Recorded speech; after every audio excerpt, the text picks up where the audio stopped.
This is indeed, like the Honorable Minister said, an epoch-making event.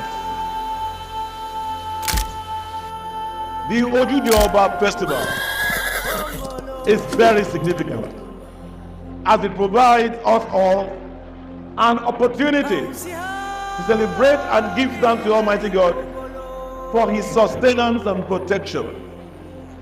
It also furthermore allows us to continue paying homage to those He has chosen to lead us. This festival is a carnival of colors, as you can see.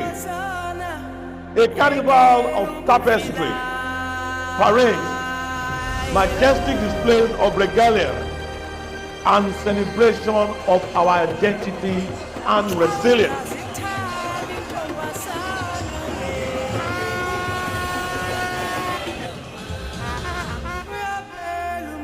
This festival serves as a symbol of our unity, tourism, and a rallying point for all Ijebu sons and daughters, celebrate the life and times of our tradition, our culture, and our al-Kabir.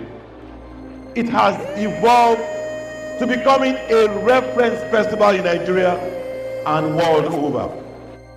This festival, I must say, is being managed responsibly and sustainably. As we celebrate this year's Ojude Oba, let us remember that our strength lies in our unity, and together we can achieve greatness. Ẹ̀mí wa ṣọ̀pọ̀ o.